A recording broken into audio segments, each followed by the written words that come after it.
Yo, yo, yo, yo, what's up? This your boy Fast checking in with you with another one. Hit that like button for me. I really appreciate it if you can. When you go to prison and get that perfect celly, things always go good.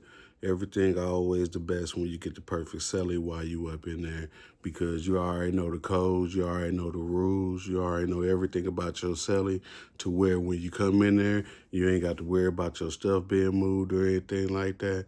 So when you get the perfect celly up in there, you might want to try to keep something like that. So it was this guy named Charles and this other guy named Black. Now Charles is a light skinned guy. He got like a bunch of freckles on him.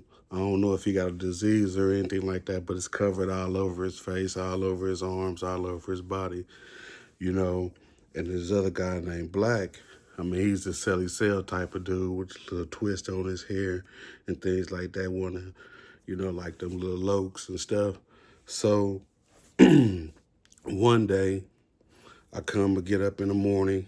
I'm a night porter at this time at the facility. It's like a medium facility at this time. So I go up, do my nightly porter thing, stuff like that. So when I come in there in the morning, I'm waiting on everybody to leave because that's when everybody come out to the day room out there, wait for their detail to be called, and then they can go out to whatever detail that they rolling with. So I'm doing my thing, waiting on people to come, to see if anybody wanted a cigarette or something like that, or just anything. So after that, Charles come up to me. He's like, hey, I need a blue and white. And blue and white is like a little paper that you can roll your cigarette with. Because I'm the night porter, I'm the one that gets all the toilet paper rolls, and I fill all the stock rooms up and stuff like that with the toilet paper. So I steal all the blue and white paper for me because I smoke cigarettes, and that's how I roll my cigarettes with the blue and white. But Charles wanted the blue and white, so I come back and get him the blue and white so he can go do his thing. So after that, we sit down, we play cards. Now Charles is the person that I play cards with. We playing pinochle in the day room. The day room is just a table. This day room, it has chairs, so you can scoot back. It wasn't like bolted to the floor or anything like that. You can just scoot back. It was just like basically a normal table. So we smoke, we playing cards. He teaching me how to play pinochle. I'm learning how to play pinochle. So then as we playing cards and things, he's telling me that, one of his friends might be coming to the pod with us because he seen him on the drop sheet. So I'm like, all right, cool. So I ain't know who he was or anything like that. So he said that he was gonna be coming to the pod. So later on that day, like probably about noon or something after we come from chow, this guy come in. That's why I say look like Sally Cell because, I mean, he's an older Kappa guy, but like I say, he had a little twist in his hair. He come up in there. He walk up in the room. I'm looking at him. He ain't looking at me. Him and old boy, you know what I'm saying? They kind of talking and stuff. So they go around to that little thing, to his little dorm and stuff. So when they go around to their dorm, I'm sitting there, waiting on them to come back. Because like I said, we playing cards, we playing pinochle, waiting on them to come back. So probably about 15 minutes later, he come back. He asked me, can I get him another blue and white? So I'm like, all right, yeah, I'll go get you another one. I mean, you blue and whites, so I got to get two soups, you know what I'm saying, for each paper. So I go around there, boom, give him blue and white. When I come back, I tell him, hey, you know what I'm saying, that's going to be 4 soups. He's like, all right, yeah, he going to give me the 4 soups. So go back to the table, wait on them to come back. Like I said, they go in there and smoke. Probably about 20 minutes later, they come back out. We finish playing cards. He all happy and things. So I'm like, shit, what's up with your friend? What's going on with him? So he just giving me the rundown. He's like, hey, man, me and him been sellies, you know what I'm saying, for so long, you know. Now I'm finally back with him. We used to do everything together. We was like sellies for like 2 or 3 years at the last place that we was at. So I'm like, oh, okay. So basically they was, real good sellies and things. So after we finish playing cards, we go to chow. I don't sit with him anyway, but he sat, over there with his partner. So, I'm just noticing how cool they is, how they moving together and things. So I'm like, just peeping out their little vibe and things. So I ain't really worried about how they moving or nothing like that. I'm just peeping out how they just sticking together like that because, like I said, they said they was cool and they was cellies for a long time. Maybe they moved like that when they was cellies. So I'm just peeping out that. So then when I come back to my little cubicle, down there in this dorm setting, it's like a college dorm setting. Everybody got their last cubicle, little cubicles, like little spots, like a hospital setting back like in the 60s and things. So I come back to my little cube, I'm sitting there, watching TV. That's when, Smoke come up to me. He's like, hey man, you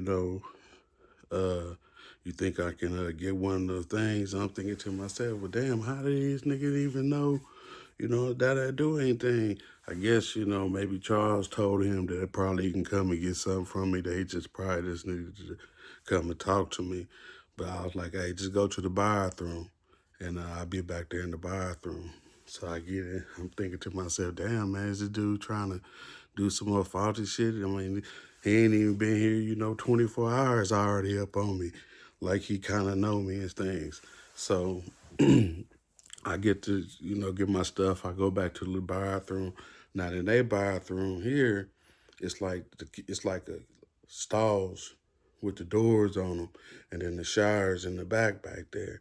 So in the shower, that's where everybody go back there and take the showers at, and they do they smoking. So go back there to the shower, you know, he back there waiting on me. So I'm like, shit, what's going on with you?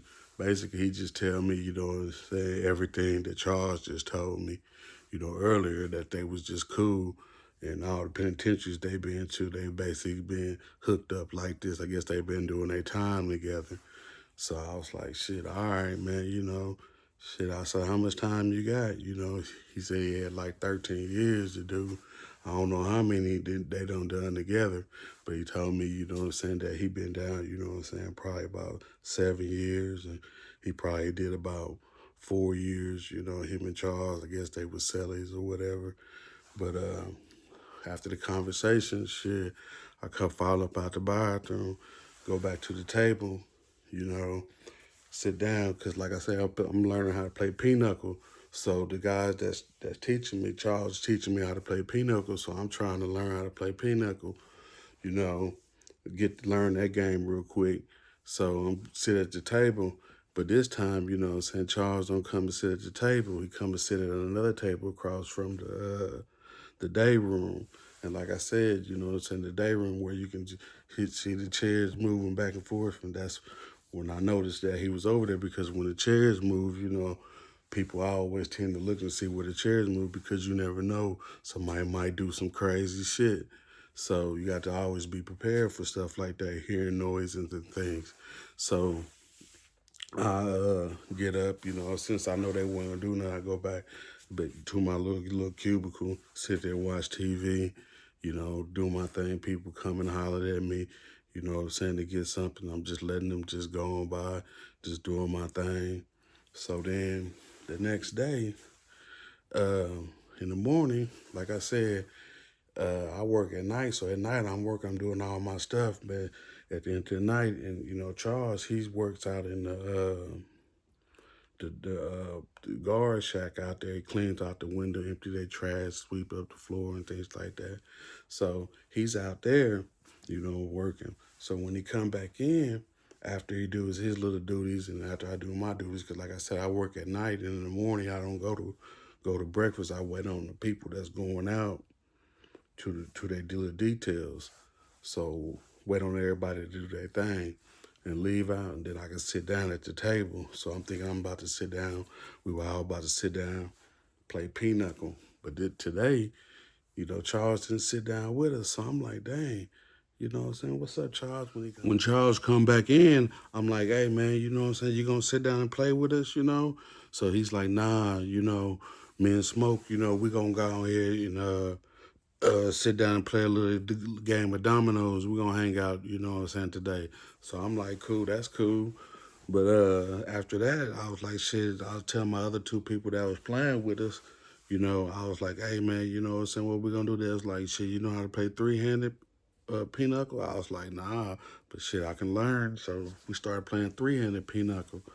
So all day, you know, trying to learn how to play three-handed pinochle. I mean, that shit's hard as hell trying to play three. But shit, I don't think I ever got. I think I quit after that. So I ain't even play pinochle no more. So then, like I said, all day they playing, boom, they playing cards together every day. So then for like the next couple weeks, I'm sitting there, they playing every day, same games every day.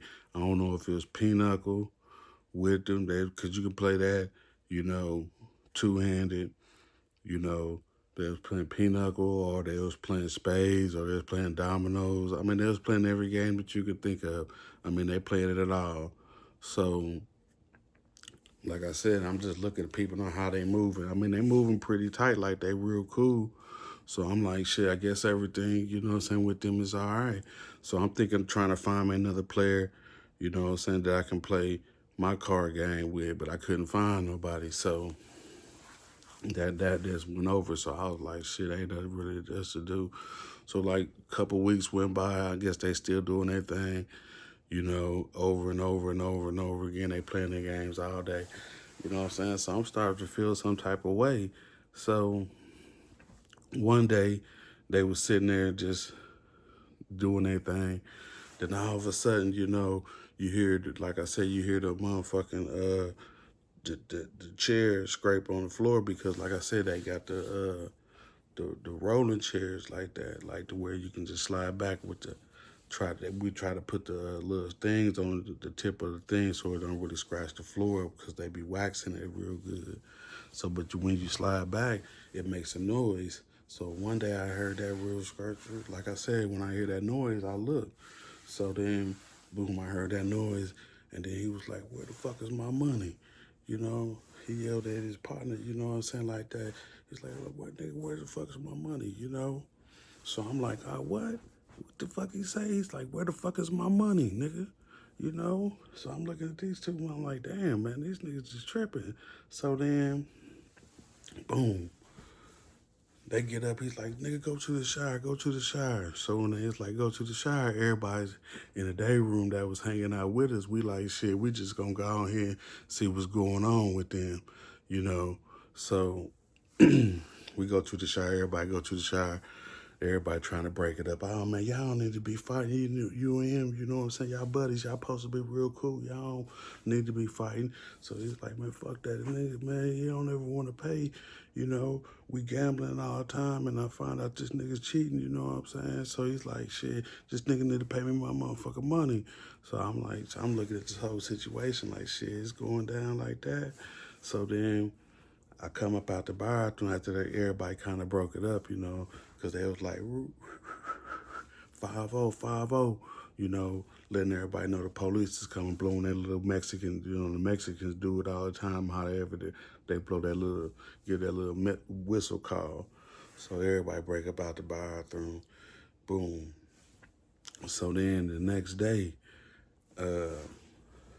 Smoke come over there. He's like, hey man, you know what I'm saying? Can I get one of the things? You know what I'm saying? I'm like, shit, you got the money or do I got to wait? You know what I'm saying? Because I see that he already don't got into it. So I don't know if they about to roll him or how they about to do it, but something about to go down. Maybe they about to fight later or something like that, but I don't know what they about to do. So then I gave him his thing, you know. I was like, man, shit, what happened with you and old boy? He was like, man, he said that I was cheating, man. I was trying to, you know, I always cheat him all the time because I'm always winning. He ain't never winning. So then when I guess, you know, I finally did win, I didn't have the stuff to actually give him. So he just wanted his money right then and there. And I was like saying to myself when he said that, I was like, but shit, do you got the money to give me, you know, for this thing that you about to give me? Because if you didn't have the money for him, you know, what's about to go on with that? So, but I ended up giving it to him anyway, you know what I'm saying? Because I kind of felt sorry for him. So then Like probably about an hour later, that's when Charles come over there to me. You know, like I said, they both get cigarettes from me. So he telling me his story, what happened. So they both got, you know, I don't know who was there because I ain't sitting at the table with them, but I knew that they was real cool. So then after that, like I said, he told me his side of the story that he felt like old boy was cheating him out of his money and stuff like, and he wanted to make sure that they got paid and stuff. So I was like, all right, man, you know what I'm saying? Just listen to his story. I backed away from it, did my thing. So then, like a couple days later, they come back. Like I said, they always coming to me getting the stuff from me. So I'm telling them, hey man, ain't y'all supposed to be real cool and things? He was like, yeah, man. I was like, man, why don't you and him, just maybe come together, maybe you and him can talk and try to figure things out to where y'all can kind of be cool, because y'all don't need to be like that. Because I see how y'all move and stuff. I don't know if they was on some funny stuff or not. Man, they could have been, but I don't know. I mean, anybody, like I said, you never know in the penitentiary how people is. But I was like, yeah, y'all was cool. So why don't y'all get together, you know what I'm saying, and try to figure stuff out and try to talk. So he was like, nah, I ain't doing nothing like that, man. I ain't doing nothing like that, Fats, man. I ain't doing nothing like that. So I was like, shit, all right then. So then, like I said, when Charles come around there, I do the same thing to him. I talk to him, try to make sure that, what I'm saying, him and them two is cool. So I tell him the same thing, but he don't want to talk anyway. So I just backed away from it. I said, shit, I ain't gonna even worry about it. So then one day I was just sitting there, like I said, I was playing the game at the table with the other two people that I normally play with, you know, looking at how they moving in the day room. They sitting in the day room playing cards, you know what I'm saying? Like they sitting. I mean, he didn't even want to come over there and play with us, which threw me off because I'm like, shit, man, you're supposed to be cool. Just because you and him fell out, you should fall back in place and everybody start playing. But he didn't do that. So I guess he felt like if he ain't gonna play cards with nobody, like, I mean, it was some funny stuff. I don't know if, like I said, I don't know if that was on some more funny type of stuff. But I mean, they could have been. But he didn't want to play. He was sitting at the table with him, you know. So them two playing cards like they playing cards together, or they, flipping the dominoes over, or whatever. They was just doing some corny ass shit. So then, like I said, I was like, shit, I'm gonna go ahead, try to see if I can make sure these two people start talking, you know what I'm saying, do something like that, the way that everything is kind of cool. I mean, it would kind of boil down to they would have probably eventually end up talking, but the way that they was moving in the day room and things like that made me feel like, shit, they was probably doing something, they was like, I mean, kind of like in a relationship. I don't know, they could have been, like, I'm just thinking, but yeah, shit was crazy. So I went to them, one by one. Like I said, when they come around and get the cigarette, I was like, shit, I'm about to, what I'm saying, put a little meal together, if you want to eat, you can come around here and get one of these burritos. So I come make the little burritos, something fast. I don't make no big burrito like we normally make. Just probably put some noodles with some meat, with some cheese or something in there. Just something just real fast and easy. Put it in the bowl, pour some chili on top of it, eat it like that. So they come around there. When they come around there like they're together and stuff, I'm like, hey man, you know what I'm saying? Y'all need to, come together, man, and try to squash all this out, because both of y'all, are real cool with each other, and both of y'all, we got a lot of time to do. So y'all might as well, what I'm saying, try to work everything out to where y'all can make sure that, both of y'all are cool and stuff. And they were both looking at each other. Boom, boom. They ain't want to fuck with each other. After that, they got a little food. Both of them walked off. So I was like, shit, at least I tried. Shit. But shit, I guess they was mad at each other. But shit, the next day, she had to be, like I said, when I get do my work detail, I'm waiting on the people leaving and stuff like that. He doing his little job. When they come in there, shit, instead of him sitting at the table with us, he sat at the table, with him. And you know what I'm saying, they start playing cards and all that stuff again. It's just crazy, you know, how things is, because even in the penitentiary, you and your best friend, y'all can pass, you know what I'm saying, you know, do something crazy with each other to where y'all don't even want to hang with each other. So it's kind of crazy how things fall out like that. People can fall out over stuff like that. So when you go to the penitentiary, you don't want to be doing stuff like that. Matter of fact, you don't even want to go to the penitentiary to even get in a situation like that, because you could get in a situation with somebody like that and then end up, you know, getting your head busted and stuff. But I guess they both was cool to where one of them didn't want to, you know, hate on the other. So they felt like, you know, I guess if they wasn't roommates, I guess they, because they was in two different, when he was in dorm, I think was in dorm one in A unit. So he probably was in dorm A. We was in dorm A one. So he was in one, two, three. So he probably was in one, and old boy was in three. I was in two in the middle. So yeah, so they probably wanted to be cellies or something like that, but shit, they probably couldn't be cellies. So they probably was just in some type of little relationship thing like that. But I don't, like I said, I don't know. That's just what I just thought, because the way that they was moving, when they didn't want to sit at the table with me, I was like, shit, maybe he just wanted to do something else. I ain't understand it, but shit, in a penitentiary, you just never know what you can understand, what you don't understand, because people can do all type of stuff and change your mind on anything. You could be cool today, and tomorrow you can be a different type of person. So you just got to make sure that if you go there, you on point with your cellie, to make sure that you still A1 with them, and that make sure that you follow the codes of the cell, and make sure that you just don't get yourself involved in dangerous stuff to where you and your celly can end up falling out over some stupid stuff after you and him basically being cellies for so long. So you just got to be, like I said, keep your head up and stay focused on a lot of stuff to where when you do something, you know, you can always be ready and be prepared to do something better with yourself versus sitting there trying to figure things out, because most people don't want to figure nothing out until the end. But if you figure it out from the beginning, that you don't even need to be there from the gate to even try to figure out a plan B when it comes to that situation, you ain't never gonna have to worry about anything like that. You always gonna stay focused and prepared for things. So this is your boy Fat. Y'all stay up and make sure that y'all like and subscribe to my video and keep things moving. Y'all stay up and peace. I'm up out of here.